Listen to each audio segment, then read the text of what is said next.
Di antara riuhnya kisah Mahabharata, berdiri seorang guru besar yang dihormati Pandawa maupun Kurawa. Namanya Dronacharya.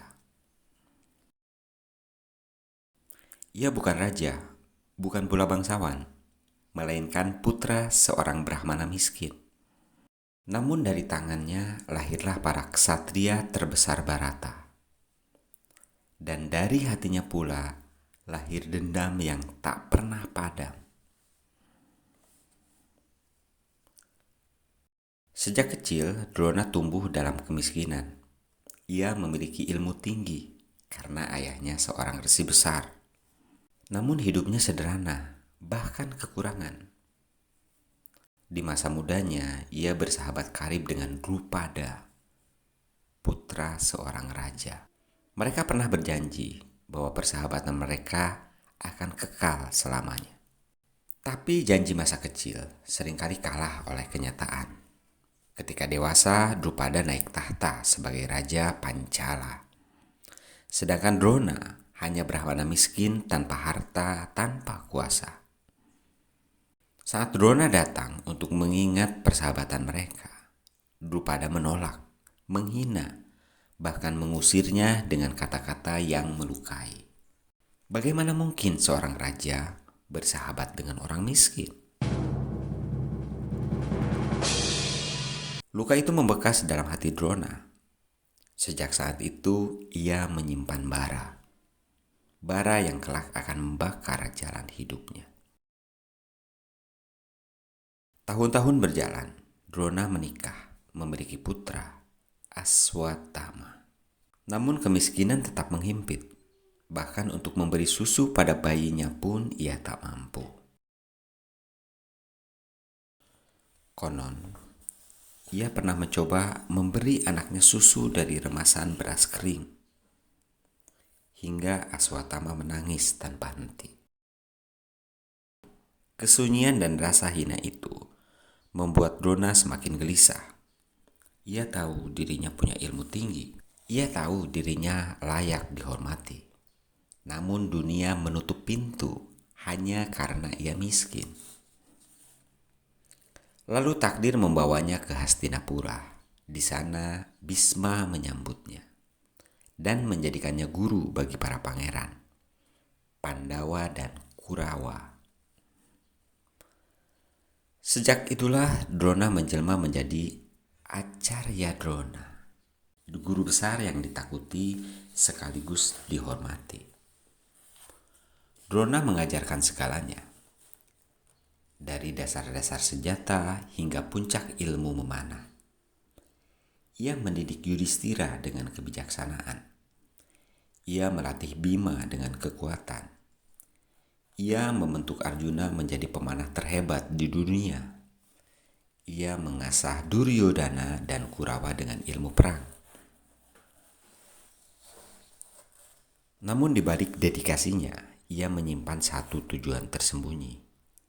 Balas dendam pada Drupada.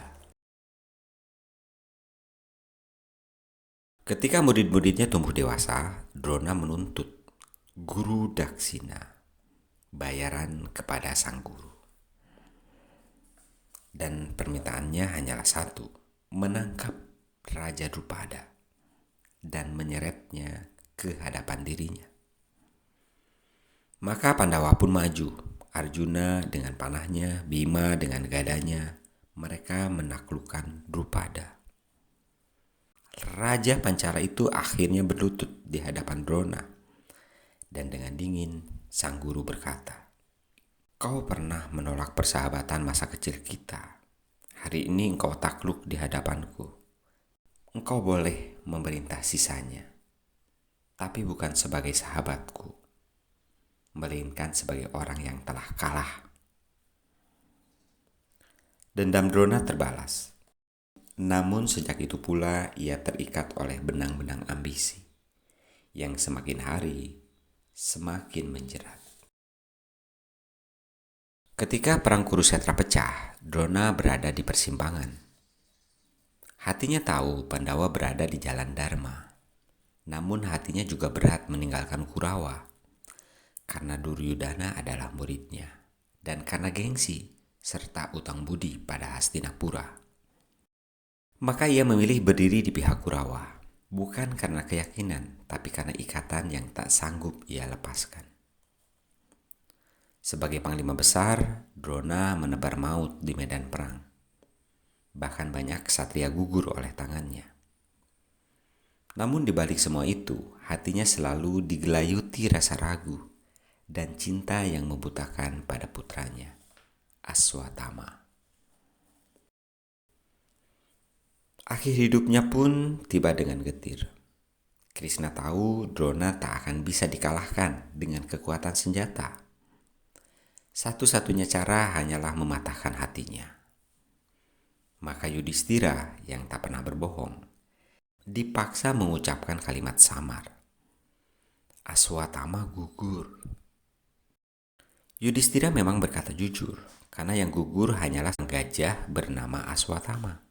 Namun bagi Drona, itu sudah cukup menghancurkan jiwanya. Mendengar nama putranya disebut gugur, Drona meletakkan senjatanya. Ia duduk bersila di medan perang, menutup mata, dan dalam kepedihan itu, ia membiarkan Drupada Putra menebas lehernya. Guru besar itu gugur bukan oleh kekuatan lawan, melainkan oleh kelekatan hatinya sendiri. Begitulah akhir kisah Drona, seorang Brahmana miskin yang haus akan kehormatan. Seorang guru agung yang hatinya rapuh oleh dendam dan cinta pada anak. Seorang panglima besar yang jatuh bukan karena senjata, tapi karena tidak mampu melepaskan gengsi dan keterikatan. Di medan Kurusetra, ilmu setinggi langit apapun tak mampu menyelamatkan hati yang masih terikat. Dan Drona pun meninggalkan dunia sebagai pelajaran abadi bahwa kebesaran tanpa kebebasan batin hanya jalan menuju kejatuhan. Itulah wiracarita Drona, sang guru yang dihormati sekaligus dikasihani. Dendamnya terbalas, tapi hatinya tak pernah tenang. Ilmunya agung, tapi hidupnya tetap tergelincir. Di balik kisahnya kita belajar, kadang musuh terbesar manusia bukanlah orang lain, melainkan ambisi dan gengsi di dalam dirinya sendiri.